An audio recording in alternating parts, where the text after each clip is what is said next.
ज्ञान गंगा गीता दर्शन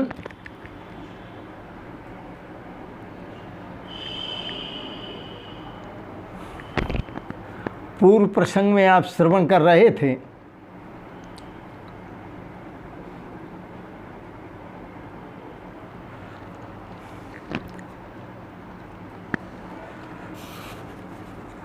पूर्व प्रसंग में आप श्रवण कर रहे थे ध्यान की विधि। भगवान श्री कृष्ण ध्यान की विधि पुनः बताते हैं। शनै शनैरुपरमेद बुद्ध्या धृति गृहीतया आत्मसंस्थं मने कृत्वा न किंचिदपि चिंतयेत। भगवान श्री कृष्ण कहते हैं अर्जुन, क्रम क्रम से धीरे धीरे, शनै शनै धीरे धीरे अभ्यास करता हुआ उपरमेद उपरामता को प्राप्त हो गए। धीरे धीरे उपरामता को प्राप्त हुए। जैसे एक चीज़ का अनुभव कर लो, एक वस्तु का, उससे अलग हो जाओ। क्योंकि संसार की जो भी वस्तु है सुख देने वाली, उसके पीछे दुख लगा हुआ है। कोई भी वस्तु है, कोई भी मिलन है, कोई वस्तु है, कोई व्यक्ति है, कोई अवस्था है, कोई संपत्ति है, कोई भी है जिसमें सुख प्रतीत होता है, उसमें सुख के बाद दुख प्रतीत होगा, दुख महसूस करेंगे। हर सुखदायी वस्तु हर दुखदायी वस्तु होती है। इसलिए भगवान श्री कृष्ण कहते हैं शनै शनैर उपरमेद, उन वस्तुओं से, वो वस्तु नहीं अवस्तु है, उन अवस्तुओं से धीरे धीरे अपने मन को हटाओ। बुद्ध्या धृति गृहीतया, धैर्य पूर्वक हटाओ, धैर्य युक्त होकर, और बुद्धि द्वारा मन को परमात्मा में स्थित करो। धैर्य वहाँ से हटाकर धैर्य युक्त होकर और धैर्य युक्त बुद्धि द्वारा अपने मन को वहाँ से हटाकर परमात्मा में स्थित करो। क्योंकि परमानेंट जो सुख है वो परमात्मा में ही मिलेगा, अन्य जगह नहीं मिलेगा। जब संसार की वस्तु, व्यक्ति, अवस्था, संपत्ति सब टेम्परेरी है, तो उसमें सुख भी तो टेम्परेरी ही मिलेगा। जितनी वस्तुएं हैं, व्यक्ति हैं, अवस्था है, संपत्ति है, पद हैं, पदार्थ हैं, सब टेम्परेरी, भोग हैं, विलास हैं, सब टेम्परेरी हैं। शब्द है, स्पर्श है, रूप है, रस है, गंध है, सब टेम्परेरी। इनसे सुख भी जो मिलेगा टेम्परेरी सुख मिलेगा, और टेम्परेरी सुख के बाद फिर टेम्परेरी दुख मिलेगा। तो टेम्परेरी सुख, टेम्परेरी दुख, टेम्परेरी सुख, टेम्परेरी दुख, टेम्परेरी सुख, टेम्परेरी दुख। जिंदगी का यही जीना है क्या? ऐसे ही जिएंगे क्या? जो टेम्परेरी सुख को प्राप्त करते रहें, टेम्परेरी दुख को प्राप्त करते रहें, कभी तो इससे पार हो। तो इसलिए भगवान श्री कृष्ण कहते हैं शनै शनैर उपरमेद, वहाँ से धीरे धीरे उपराम होवे।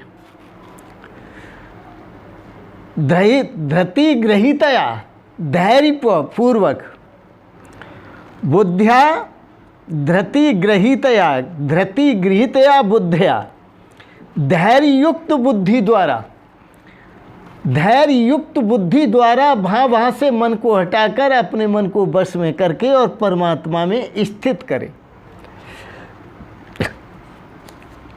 बड़ा सुंदर है। और इस मन को परमात्मा में स्थित करने के बाद परमात्मा के सिवाय कुछ भी चिंतन न करे, केवल परमात्मा का चिंतन करे। मेरे मन में राम, तन में राम, रोम रोम में राम रे। राम सुमेर ले ध्यान लगा ले, छोड़ जगत के काम रे। बोलो राम बोलो राम बोलो राम राम राम, बोलो राम बोलो राम बोलो राम राम राम। केवल परमात्मा का ध्यान करें, बड़ा सुंदर है। वेद भी ऐसा कहते हैं, भेद दृष्टि अविद्येयम। जो भेद दृष्टि है यही अविद्या है, और अविद्या किसी को सुख नहीं देती, हमेशा दुख देती है। पता है अविद्या कैसे मिलती है? पूतना को अविद्या का है, बड़ी सुंदरी बनकर भगवान को खिलाने आई गोद में, कितनी सुंदर लग रही थी, और लाखों करोड़ों में एक सुंदरी हो। लेकिन जब उसका रूप प्रकट हुआ, भगवान ने उसको ऊपर से ले जाके पटका, तो उसका रूप प्रकट हुआ, बड़ा कुरूप और बड़ा भयंकर था। यही अविद्या का रूप है। पहले तो अविद्या जो भेद दृष्टि है बड़ा अच्छी लगती है, तू और है मैं और हूँ। भेद दृष्टि अविद्या, यही अविद्या है। वेद कहता है सर्वथा ताम विसर्जयेत, ऐसी जो भेद बुद्धि है उसको सदा के लिए त्याग दो, हमेशा के लिए त्याग दो। बड़ा सुंदर है। और भावना क्या करो? सर्वम ब्रह्मेति, यस्य अंतर भावना, ऐसी भावना करो जिसकी ऐसी भावना है, सर्वम ब्रह्मेति, यह सब कुछ ब्रह्म ही ब्रह्म है। सर्वम ब्रह्मेति यस्य अंतर भावना, सा ही मुक्तिदा, यही मुक्ति को देने वाली है, यही कल्याण को देने वाली है, यही श्रेय और सौभाग्य को देने वाली है। यही भावना शाश्वत सुख और शांति को देने वाली है, शाश्वत आनंद को देने वाली है। सर्वम ब्रह्मेति यस्यांतर भावना, सा ही मुक्तिदा। सर्वमिदम अहम च ब्रह्मैव, यह सब कुछ और मैं ब्रह्म ही हूँ, ऐसी अंतर भावना करो। यह सब कुछ और मैं ब्रह्म ही हूँ, ऐसी अंतर भावना करो।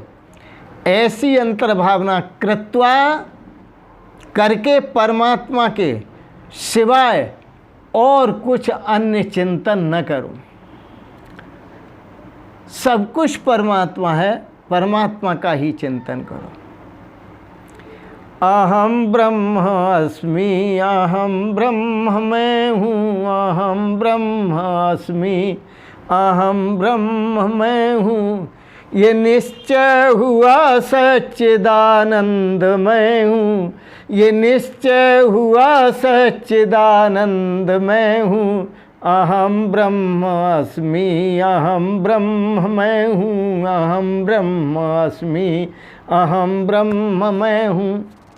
एक बात बताऊँ, मैं गीता के सार तत्व को स्वीकार करता हूँ और वेदों के सार तत्व को स्वीकार करता हूँ। मेरी वाणी, मेरा जीवन, मेरा जीना इस सार तत्व से अतिरिक्त कुछ भी नहीं है।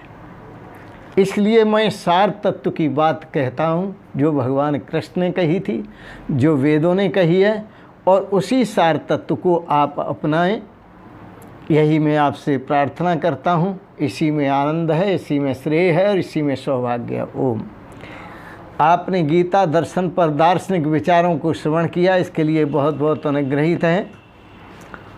और एक बात ज़रूर कहेंगे, आपको दार्शनिक विचार अच्छे लगे, आप इनको सब्सक्राइब करें, लाइक करें, शेयर करें।